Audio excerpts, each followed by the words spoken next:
Hello everyone. My name is Angel or Kylia, depending on what you want to call me, and welcome back to my YouTube channel. Welcome back if you are already subscribed, but if you're not already subscribed, then welcome and be sure to subscribe. Anyways, today I wanted to talk about a really popular webtoon that has received a lot of backlash. It's just, there's something off about it. It's received a lot of backlash, many people don't like it, but it's super popular for some reason. And so today I just kind of wanted to talk about it. So the webtoon in question is called Boyfriends. And there are many ads for it. Like, I remember getting a lot of ads for the webtoon on like Pinterest and stuff for some reason. Even though I've never even watched or like read webtoon stuff before. I've received, I'm pretty sure I got some ads on YouTube and on Insta too. But basically, like, I knew about it, but I've never like really actually read it until now for this video. But yeah, it was super popular, still is really popular. So I'm just gonna start off with like a short review of my opinion on the webtoon because I obviously had to read it like at least a little bit to even understand what's going on. I wasn't gonna make a video with like no experience with the webtoon, like with no knowledge of what it's actually like. So I didn't read the whole thing because there's 111 chapters, and for me personally it was really hard to read. I read about like maybe half of it. It's really boring in my personal opinion, and the reason being is that the characters are super shallow. They have like no other personality than the stereotypes, because there are 4 main characters and they are literally just stereotypes. I'm not joking. There's goth, prep, nerd, and jock. Prep is like flamboyant and he's gay, and then jock, he's a jock basically, but he's bi, and then nerd is a nerd into K-pop and into like video games and stuff like that. He's pansexual, and then goth is trans and kind of like gloomy and like I hate the sun. Basically what the webtoon is about is that these, like, all of these 4 characters are in a polyamorous relationship, which basically means they're all dating each other at the same time. That's pretty much what the whole webtoon is about, at least from what I've read to halfway, because like I didn't finish it, but from what I've read, it's really bland. Like, other than that, there's nothing really going on. The plot isn't even really a plot.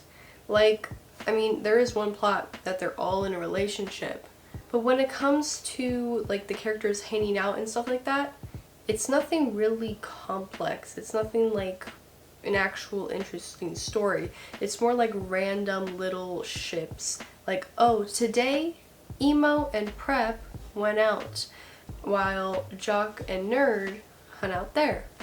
And then the next chapter, prep and nerd are hanging out and the goth and jock are hanging out. And it's like, it's basically just that, just mixing, matching all the guys in each chapter differently, and nothing else happens. When I first started reading the comic, there wasn't even a proper like introduction. It was kind of like a, hey reader, popping you straight into just this, and you kind of figure out what happens.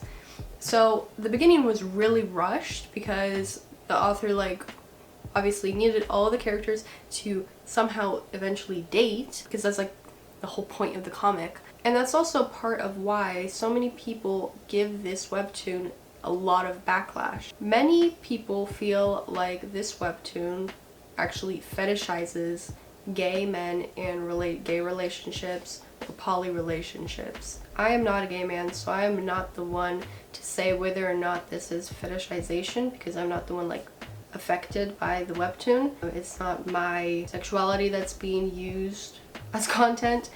So I asked on my Instagram, I basically asked any of my MLM followers, if you love or hate this webtoon, please explain why.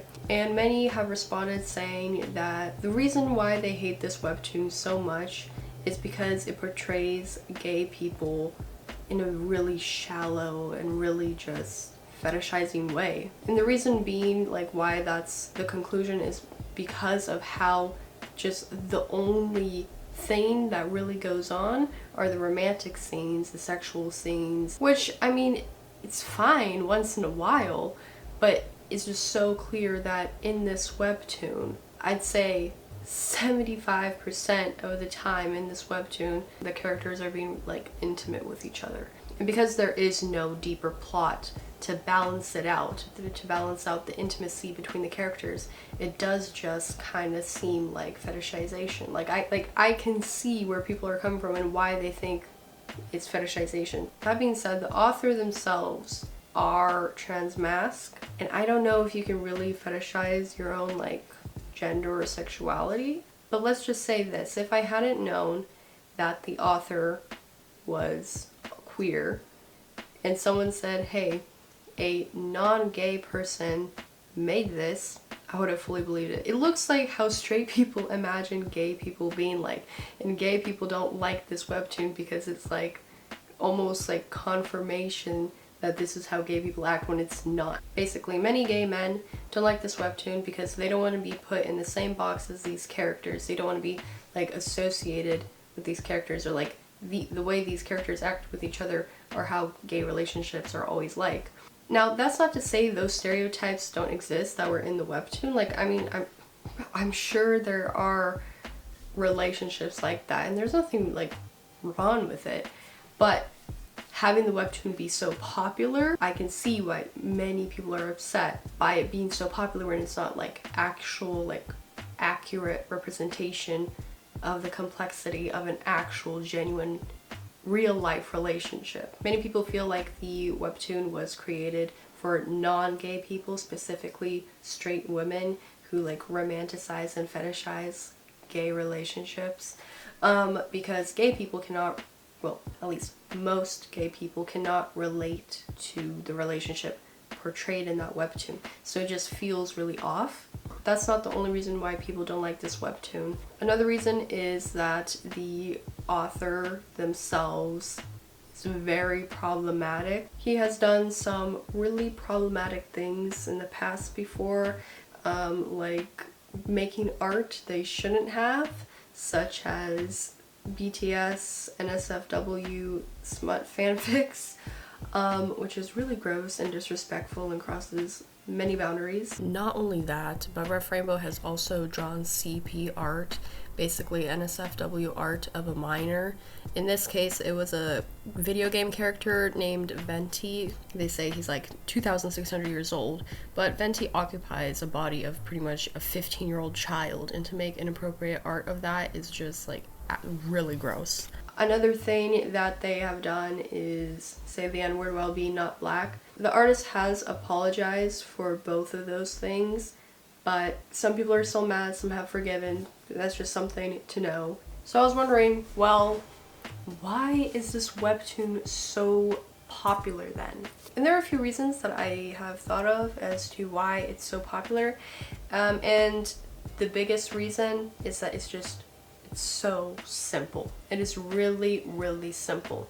Like I said before, the characters, they don't have any character development or any character complexity, nothing like that of the sort. It's just stereotypes that everybody kind of has an idea of, so you don't even have to like make up a personality for the character, it's already there. And it's just really like easy, not as in enjoyable, because I had a hard time reading it. It's just easy to digest. It's not hard to understand what's going on. The one thing I do really appreciate about this webtoon though is how heavily the characters put importance on consent and communication with each other.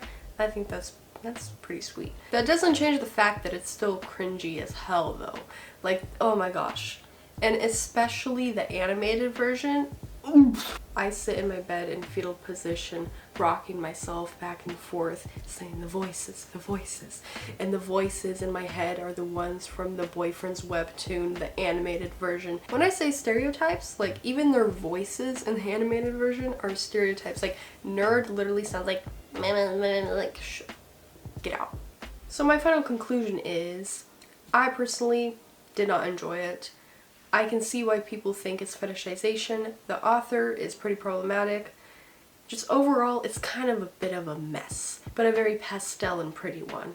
Let me know your opinions in the comments down below. Do you like this webtoon? Do you hate it? Is there anything you'd like to add from your own personal conclusions when reading this webtoon if you've read it? And that'll be it for this video.